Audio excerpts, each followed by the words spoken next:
South Africa's commuter rail services have all but ground to a halt. Widespread cable theft and vandalism have prevented Metrorail services from operating across most of its network.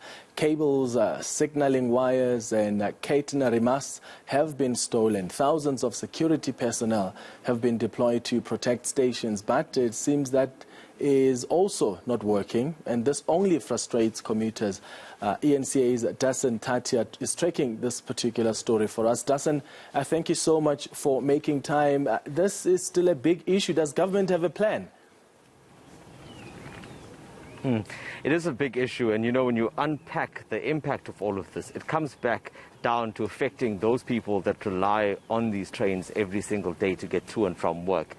As you would know, it is an affordable form of transportation, and the closest alternative during these times, taxis and buses, costs significantly more because you can't get the type of monthly rates that you normally get with these commuter trains. But there's also a great temptation on the tracks, and that is why we find so many interruptions when the cables that run alongside these tracks are stolen. Now, I'm in Yellowwood Park. It's one of the areas that's been impacted by cable theft, and I'm also joined by gentlemen from the community here, but they've also been instrumental in assisting police as well as PRASA in tracking down those that are responsible for this. So, Jacques Stevens, thank you so much for joining me. Just before we went on camera, you were telling me that just as recently as a week ago, there were some arrests that were made for people that had come here to steal these cables. Yeah, good afternoon, Dasen. Yeah, that's quite right. It was as late as Saturday gone past. We arrested our 80th suspect on the railway tracks here for theft or damage to critical infrastructure. So that's now a total of 80 since September last year, which gives us those arrests for the year, basically. Yeah. How much is this worth? Why is there such an attraction to the cable that runs along these tracks? You're talking about a year, you're talking about 80 suspects. What is the value of the recovered cable? Well, the estimated value for the recovered cable so far for the 80 suspects that we've arrested is estimated at 14 million rand that we've recovered so far. That's besides the loss that PRASA suffers on a daily basis with the tracks not running. From the last figures I got, PRASA currently on this Crossmoor line going down is losing in excess of 20,000 rand a day in revenue because of it not running. Well, that explains a lot about PRASA's finances then. But now, while I have you here, Jacques, and because you have been a part of the team that has been involved in tracking down these suspects here, talk to me about the mechanics of how this is done. We are standing on this track. I can see the center trench that you were talking to me about earlier. How is this done? How do they get to these cables? Well, they started off, this was initially concreted up. There was 5 or 6 cables down in the middle here, all concreted up with the concrete blocks that you can see with concrete over. You can see how the concrete been chipped up. And this has literally been chopped up bit by bit by bit. The cable's stolen. You will see if you look further onto your right-hand side, you will see the sleeves of the cables as they've been stripping cables and then cutting it into smaller pieces and taking it off the railway tracks. And then there are these overhead cables as well, Jacques, the ones that we're seeing on the left, just hanging loosely now. But I see that there are still some cables left. Are these not the ones that the cable thieves are after?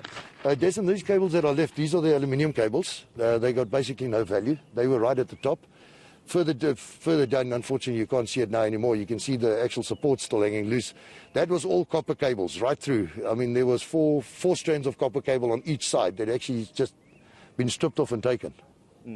It's also a dangerous business, this, Jacques. I mean, you were saying to me that it's often that those that are stealing here are willing to do anything to defend what it is that they're doing. You guys have been shot at as well. Yes, we've been shot at. We've recovered firearms on the tracks here, stabbed at. Yeah, they put spotters out. You come to try and arrest the guys on the track, and next thing you get somebody shooting at you from out of the bush. So it hasn't been an easy game. But I must at this stage also say to the captain and Global from the PRASA task team that's been assisting us, him and his team members, phenomenal job, guys. Absolutely been a pleasure to work with them.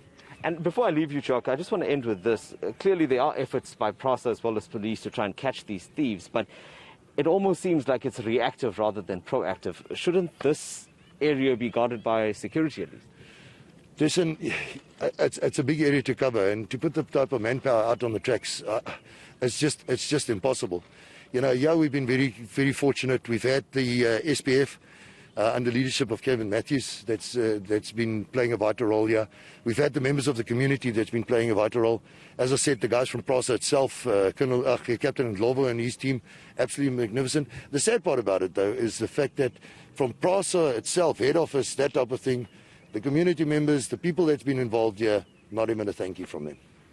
Thank you very much. At least I'll say thank you to you, Jock, for the work that you and the community is doing here. I think the important takeaway there is that if you look at this stretch that we're talking about, Clement, this is just about 3 kilometers. Now listen to those numbers. You're talking about 80 arrests here, about 14 million rand in recovered cable just in the past year. I think that should give you an idea when you consider how big the city is, how big the province is, and obviously how big the rail network in the country is, about how much of a problem cable theft is, which leads to the disruptions that we see and also those financial losses that we were talking about.